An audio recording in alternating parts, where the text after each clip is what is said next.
cultural intelligence, the technical definition, after kind of playing with it for a couple of years, is 3 action verbs. It's actually pretty simple but profound. It's the ability to be aware of, understand, and apply cultural competence and inclusive data into your everyday business. So you're aware when you see something is happening in the markets, in the category you serve, in the business circles you see.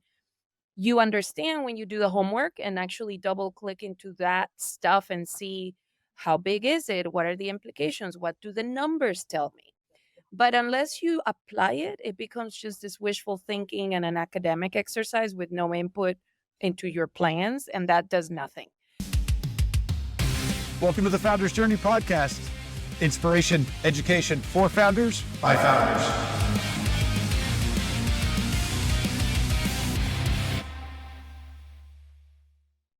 Hey, welcome back to the Founders Journey podcast. Here today with my co-host Peter Dean and a guest we're both super excited about having on. How are you, Peter? Good. I'm great. I'm really excited about this one. Yeah, no, absolutely. Want to welcome our guest real quick, and I'll do the quick intro, but Lily Gil Valletta is with us today. So really thrilled to have Lily on the podcast today. An incredible story you're going to hear all about in a minute. So Lily, welcome. Thank you so much, Greg and Peter. What a treat. Yeah, absolutely.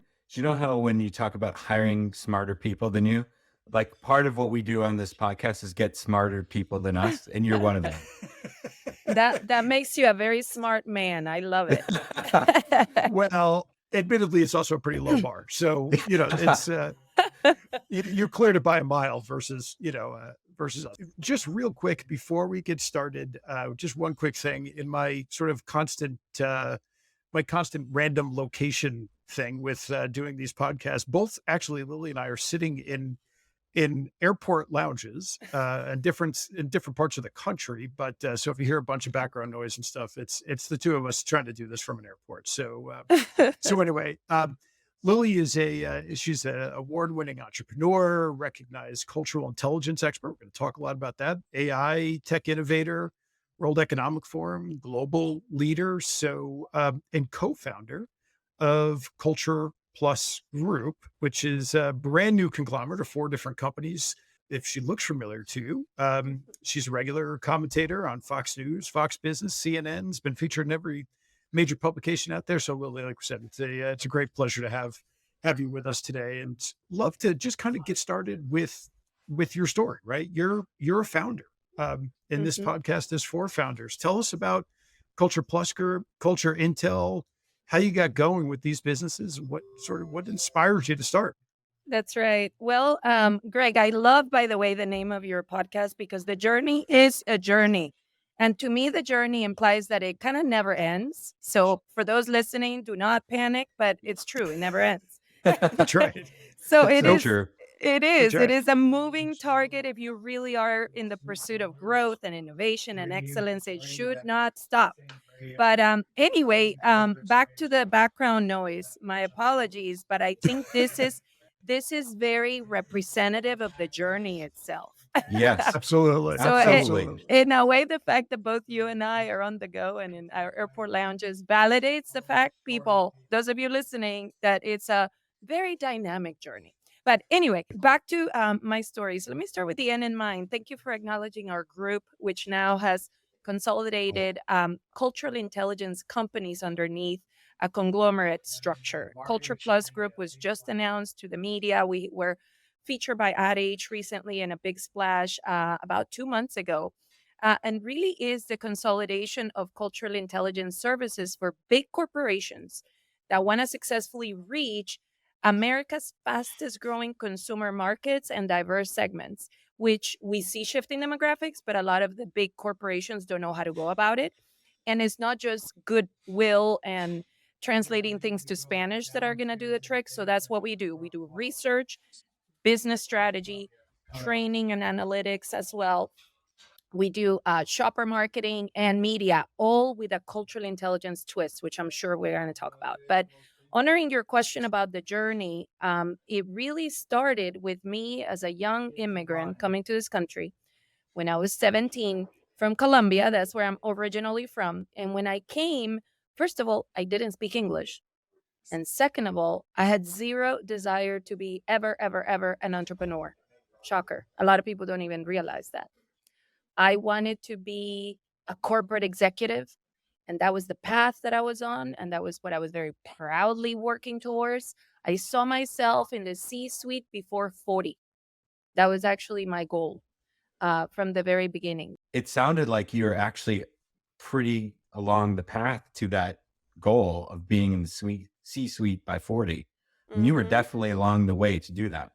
Exactly. So my journey, which was not one of entrepreneurship, definitely was chasing the C suite before 40, as I just said. And I was working very hard towards that. So Yeah. you're right. So my corporate career, the bulk of it was at Johnson and Johnson, where I spent a Yep. decade.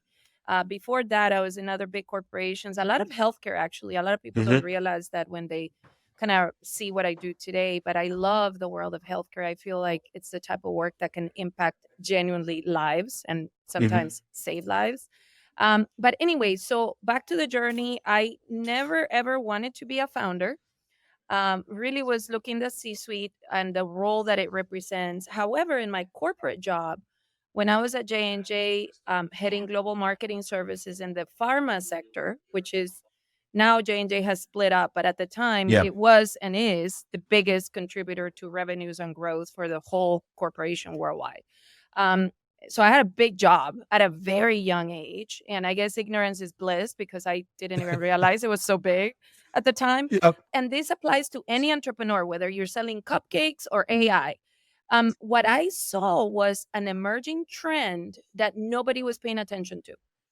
So I Yep. think that is the gist of entrepreneurship. And we can call it entrepreneurship now as we see it in the era of, I don't know, Shark Tank, and everyone wants to drop out of Yeah. traditional careers and do this thing. Yeah. Well, you can be an intrapreneur inside a Hmm. corporation. And that's kind of what I started doing without knowing that was a thing. When I saw that there were shifting demographics projected out 5, 10 years ahead that were showing that at some point we were going to be a majority minority nation, I saw that not through the lens of DEI, because now everybody's talking about inclusion and these things. No, I literally, I'm going to confess here on this podcast, genuinely saw it as a commercial and business growth signal. Yep. And that's what moved me to kind of see the numbers differently and Yeah. challenge the way we were going to market at the time with J&J's, compounds that were in the pipeline and new product Hmm. development, you name it. And I realized, wait a second, I'm looking at numbers and trends that are going to impact our expectations with the street, my sales forecast, and how we go to market. And it was the light bulb moment and created this task force out of nowhere. I guess my first incubated, startup was inside J&J, Yep. which was the creation of a task force to look into the shifting demographics and what they meant to the business.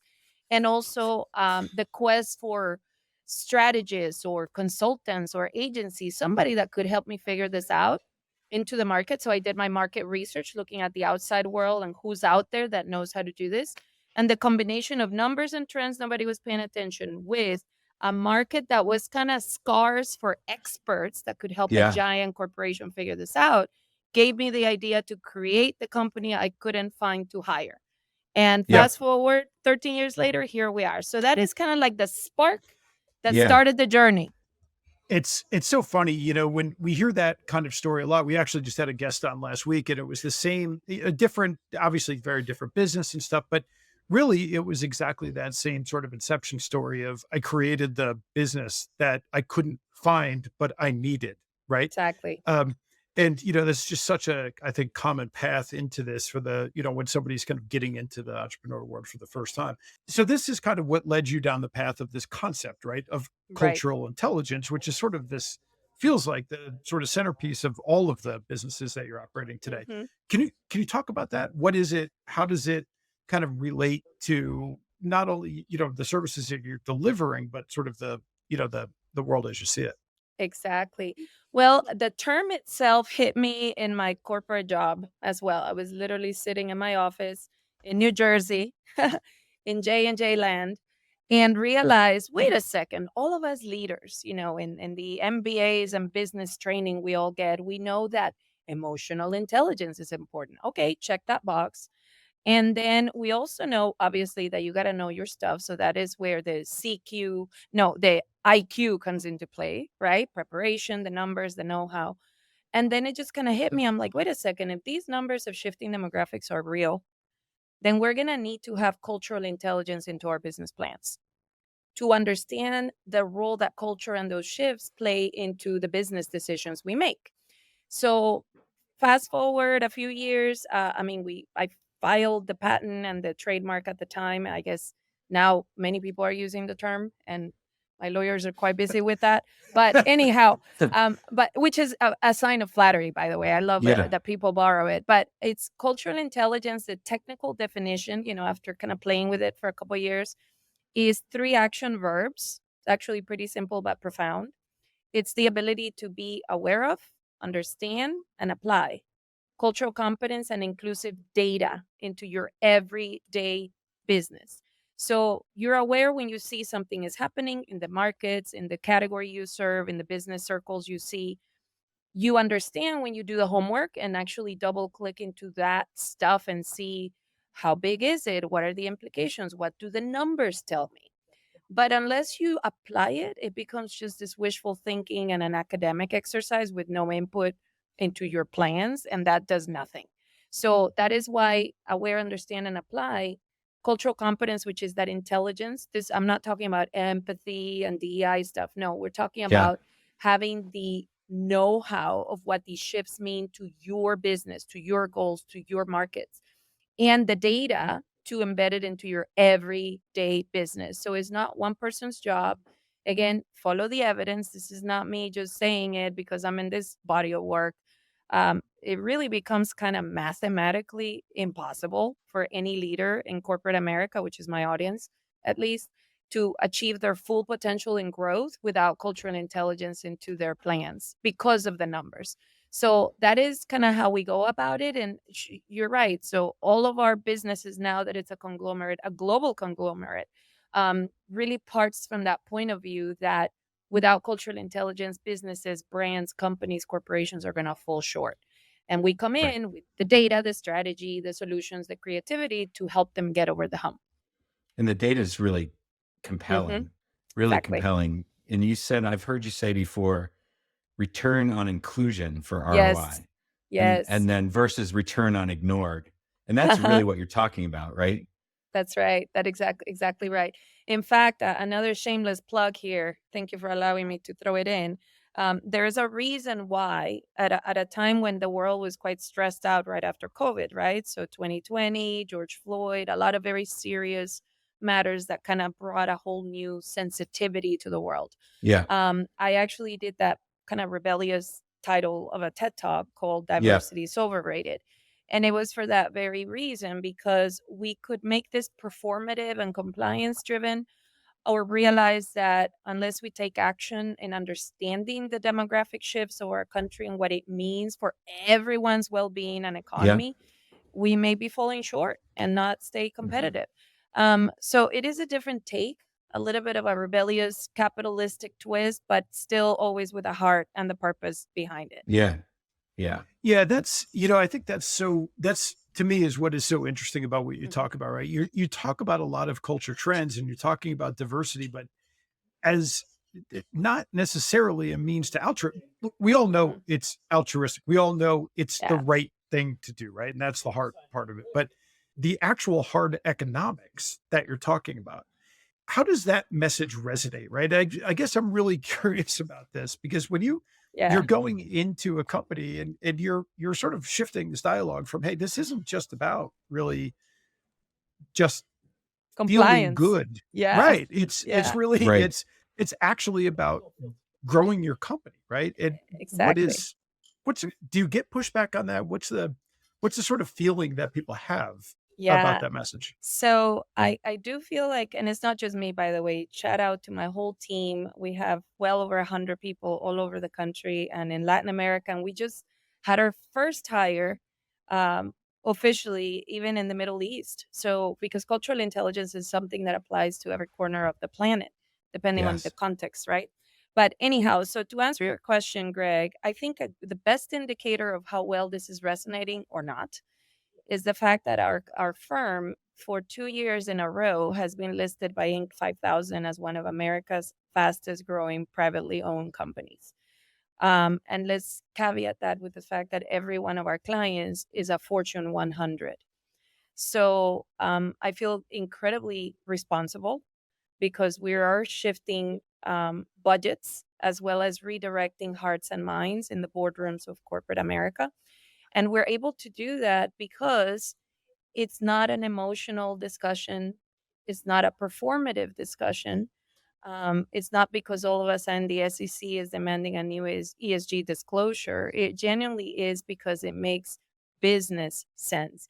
And by the way, when you have an inclusive approach to your business decisions, you also have societal impact. So it's almost like you get to kind of have your cake, eat it too, and put all the toppings that you want as well to enjoy it, because it's purposeful profits that deliver impact and growth. And I'm not just saying that. We're not just consultants that come and preach a good message. The work that we do has unlocked for our Fortune 100 clients double-digit growth in categories that to them were either flat or declining.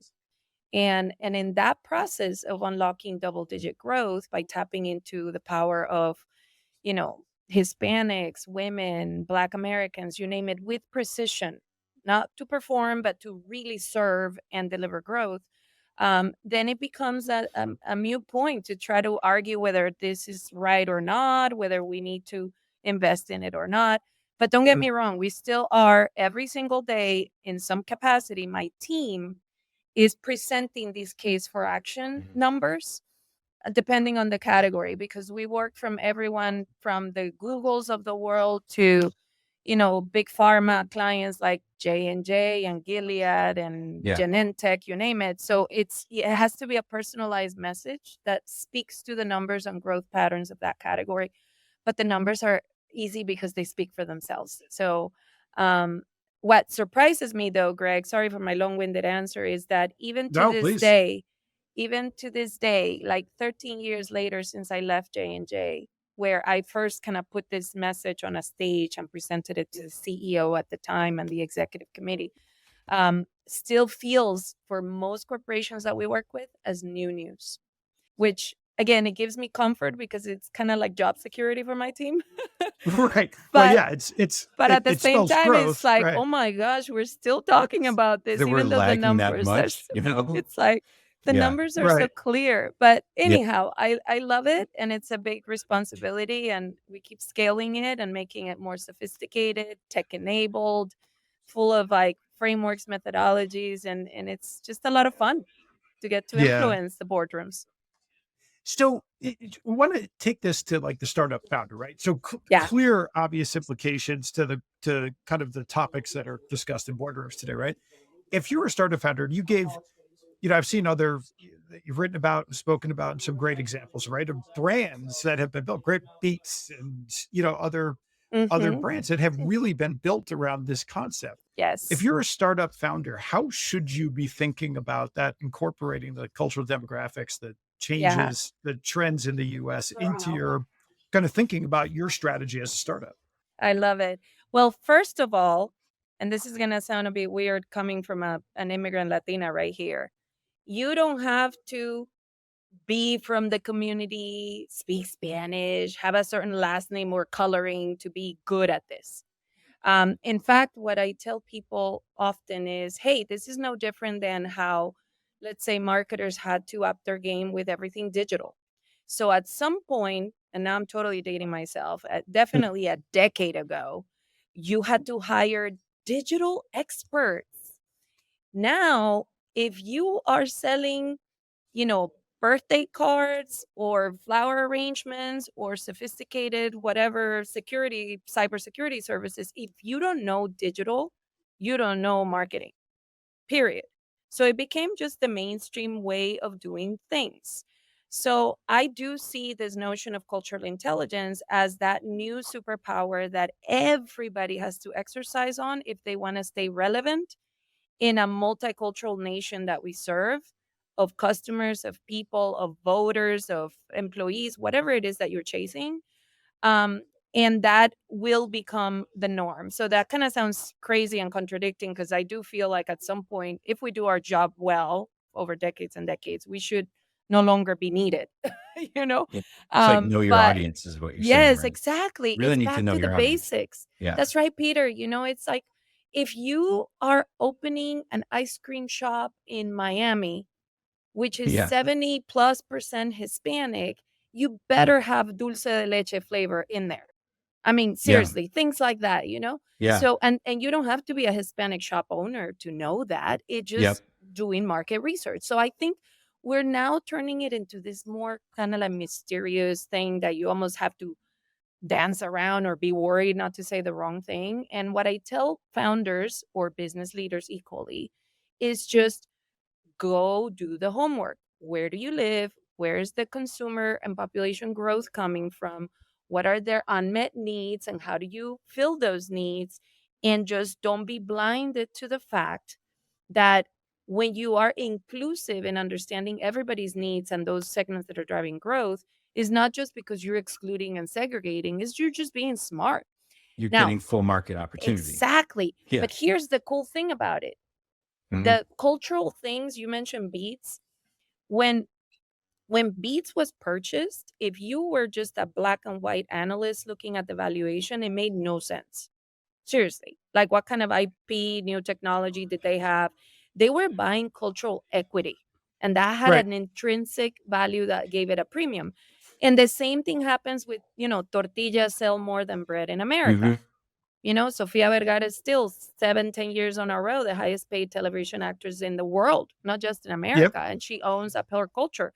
We've seen the Bad Bunny revolution where, now that I live in Texas, my friends in Texas don't even believe me when I tell them, guys, Latin music is more popular than country music in the United States. And they're like, what? It's like I sacrilegious. And I'm like, no, it's true. I spent half my time in Montana, so that is a Exactly. that's a that part of the revolution hasn't made it up there yet. But It's like, it's so but I bet you we pick it's up a 13-year-old in Montana's like phone and Spotify, and I no bet they have no doubt. Bad Bunny in there. I bet Yeah. you they No do. doubt.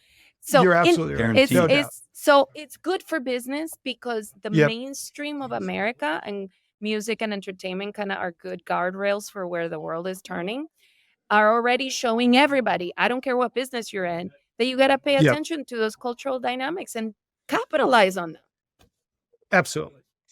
Absolutely. Speaking of capitalizing on it, right? them. Hmm. Where I mean, you've built a great brand for yourself and your business now, right? Where does this go for you? What's kind of how are you thinking about your business moving forward? Because Yeah. you're the prime example, right, of being on the front of this of this kind of new way of thinking, right? Yeah. So it's interesting, Greg. If you had asked me this question maybe 3 years ago, I probably would be giving you a completely different answer. Because it's so funny how many of us founders, and I get asked this question all the time, like, "Ooh, why haven't you been acquired?" Right? It's almost like, well, since when did the American dream became selling the dream? Like, Yeah. wait. So we are paraded and courted by people that want to buy us. I would have probably answered something along those lines that, oh, yeah, maybe we team up with a strategic, one of the big four Yep. consultants Yeah. or somebody. Maybe that'll happen. I won't jinx it, but at least how I see it right now, the numbers and the market is so prime for growth as we are experiencing it. um, I see ourselves flipping the script, meaning instead of hoping to be acquired by a strategic, how about we become the strategic tip of the spear that also acquires underneath and That's right. create the conglomerate power of cultural intelligence that corporate America needs in the US and abroad? But I cannot do that alone. This is Yeah. not the Lily show or my business partner Enrique. We have a team and there's a lot Yeah. of people doing great work. So, what I would like to see is that we become as big and powerful as the big conglomerates or the big consultants It's that have awesome. been able to grow through acquisition. So, we're in conversations, maybe part two of the podcast. We're in conversations with some very strategic capital growth providers, some very strategic potential allies or collaborators for acquisition underneath or JVs, so that the breadth of what cultural intelligence means as an ecosystem of solutions, it has more of the Avengers together than just one with one superpower, which right now has been my firm and the conglomerate. So Yeah. I see us growing into the recognized cultural intelligence expert with every facet of business, ranging from AI powered technologies to very sophisticated, market commercial campaigns, um, that are tapping in with a culture first mindset in everything we do. So watch out. Maybe we will be the next Accenture, right? think it's Um, great. That's right. and That's the and right and that's the maybe best by answer. yes, and maybe by That's then right. Accenture, because they have pockets that are way bigger than mine for sure. Yeah. Maybe they will acquire us. Who knows? But Yeah. at this near term, I want to scale and help scale other like minded people so that we are the default solution for these big corporations that continue to have the need. So, more to Yeah. come on that because we're in the middle of conversations with very Well, exciting people. That's and that's great. it. And Yes, so much of what you're doing, right? Because you are like we just said. I mean, you are living sort of on the front edge of this of what is this massive demographic shift. That demographic shift creates this sort of macroeconomic tailwind that's right. that's gonna really drive your business going forward, right? It's rare when you see when you're a and sort of just take it out of the cultural context or anything like that. But just if you look at startups in general, it's so rare when you can get that kind of a tailwind behind you Hmm. that really just pushes the growth of the business. And it's something, yeah, in a million years, I wouldn't be selling if I were you right now. But No, That's no, I'm exactly on your right. team for that's keep right. growing. That's right. Grow I bigger think, than them. Let them be Okay. the yeah, laggards. That's that's right. exactly right. And you know what? It's so funny you said I do pinch myself and I feel very responsible for the role we play. Actually, my business coach, shout out to him, Rand Stagen is his name, and Chris Johnson. I have two, but Rand did tell me this year, actually, in a very kind of sobering conversation. She said, "Lily, you guys are the company that corporate America needed for such a time like this." And That's it right. didn't happen because of COVID, George Floyd, DEI, and awakening. It happened because we've been prepping for it for a decade. So it's Yeah. That's being right. at the right place at the right time, right? So many are jumping into it with the narrative, with the saying they're inclusive, but I feel like you cannot improvise preparation. And Right. we've been preparing and demonstrating this for a long time. So it is right. You're right. The tailwind and the perfect storm is one that I see it with responsibility and a little bit of sweatiness in my palms, which is good because otherwise we're not dreaming big enough. Um, and just excitement altogether because I think we'll lift many boats in that journey. Yeah. Well, it's an extraordinary story. Uh, Thrilled that you were able to share it. Share it. I know you've got a flight to catch here. So, but really thrilled that you were able to join us and share it. And yeah, we definitely need to have a part two on this one. I can't wait to see Yes, Yes, me where too. this goes. absolutely. And Greg and Peter, I guess for those listening that maybe are thinking, "Gee, but I'm not selling stuff to corporate America or things like that." Um, I think the principles are the same. There is a cultural curiosity that everyone in business needs to have, because when you Absolutely. have that curiosity, that means you have empathy and discipline to understand and learn who you serve as your market, and that in itself will tell you where you need to head and go. So there is that. And then the other thing is, maybe for those that are not entrepreneurs yet, you don't have to wait to jump ship and quit something to become something else. To me, entrepreneurship is a mindset. It's not a title that you have just when you quit your corporate job, like in my case. And you can start creating the new or tapping into a trend that others maybe are lagging and seeing today. It really Yeah. does. And then the last point, because a lot of people, it's so funny. I mean, I'm all made up like this, not because I look like this all the time. I just came from a TV show this morning.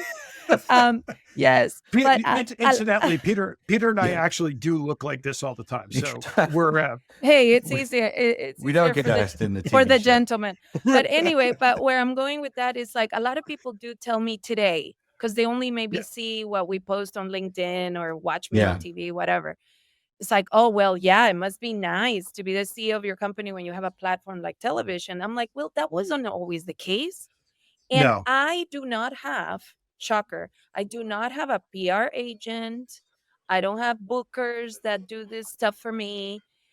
The way I ended up on television, and I'm saying this because anyone listening could get there too, was because I started a YouTube channel in 2009 actually. This was before everybody had like makeup tutorials and funny cats on YouTube. So seriously. So but So true. and it was because I started putting video content to teach people the numbers. Yeah. Yeah. And that was seen by a TV agent slash producer that totally stalked me, which was so funny. I thought he was a creep and he's a great guy and became my friend. But he was just like, I need to talk to you. I need to talk to you. So I literally got discovered on YouTube. So Yeah. that's how I ended up on television eventually. And here I am still doing it. I don't get paid by any network, but I get to be an expert in my field. So anyone listening, you have a phone, you have more platforms than I had a Yeah. decade ago, to from writing LinkedIn articles once a month at least, or putting videos on YouTube about your industry, or featuring your products in a clever way on social media. There is no excuse for everybody to become their own megaphone and voice for their expertise. And the magic is, oh, how do you tell that story differently? How are you adding value and not just selling stuff? That's And right. because it happened to me very organically, Greg and Peter. It was so bizarre. I had never ever thought or had the aspiration of being on television. Now I enjoy it. I think it's fun and I feel responsible to be a voice and be a Mhm. diverse voice on television sets. But anyone can do it. So there's no excuse, people. If you are selling cupcakes, be the absolute best cupcake, tip content creator that there is. Write articles about it. Give us ideas about holidays and occasions. Everyone can do this. So don't wait for others to do it for you. And no, you don't have to hire some expensive, PR agent. PR people don't hate me for this comment, but in my case, I have never done that. So So it's we have a be good. future, you're saying? Greg, you have Yes, be good at your craft, guys. Keep sharing the So journey. it's so funny. And to wrap it up, I just want to say one thing about how Lily ended up on the show, right? Because it's a perfect testament to what you just said. I saw you on Fox one day. I was like, this would be a great topic for the Uh-huh. podcast. I'm just going to reach out to her. Right. And normally when that happens, we end up getting to a booking agent or a, I don't have my assistant. I sent Lily a direct message on LinkedIn. And I think it was like 3 minutes later, you're like, yeah, sure. I'm in. It's like, and holy then crap. That he just literally worked. texted me and he's like, guess what? I just happened. so, So don't so be you afraid to are, ask. That's right. Don't be afraid to ask it. You are that humble, and Thank you. we really do appreciate it. It's just a great Oh, I story, love it. I and love thrilled to it. have you on. Well, and that's the other thing, entrepreneurs. Anyone that reaches out on Instagram, on Facebook, on LinkedIn, please respond. I mean, I feel so bad. And Greg, I mean, it meant to be because I'm not that good at responding timely. So Maybe I just got lucky. Yeah, it was meant to be. But, I wasn't always on major networks or big interviews. I've answered all calls because I feel the audiences that you, for example, cater to deserve that respect and want to hear the information. And the more you replicate it, the better it is. So don't be a snob either, entrepreneurs. Maybe at the beginning you get called by someone you don't know, but that is one more place to replicate your values. So go for it. that's right. Lily, last question: how do people reach you if they want information on what you're doing? Obviously, With your LinkedIn. companies, if they want to, right? Yeah, LinkedIn. I can tell you that works. Um, There you go. how else? Like website. You know, what's the best way to kind of get information about what you're doing? Yeah, so kind of to learn more about the conglomerate and who we are now as Culture Plus Group, you can just type that out. Cultureplusgroup.com is the website for our group. You can find me on social media all over. So Lily Gil USA is what it is on Instagram. A good old Google search will probably pull up a lot of information too, which is kind of scary sometimes, but it's all in there. Got it. Well, And we'll yeah, add the socials to the show links as well, so people can find you there as well. absolutely. Awesome. And Awesome. LinkedIn works, Greg. It connected us. It does every time. Thanks, Lily. Really appreciate you being here. We'd definitely love to have you back. Have a safe flight, and hopefully we both make it out of airports in the next the I next know. hour or Please, so. please go have a glass of wine on my behalf. I will. That is my next stop. Take care, Lily. Absolutely. Thanks so Thank you, much. guys. Adios. Bye. Bye.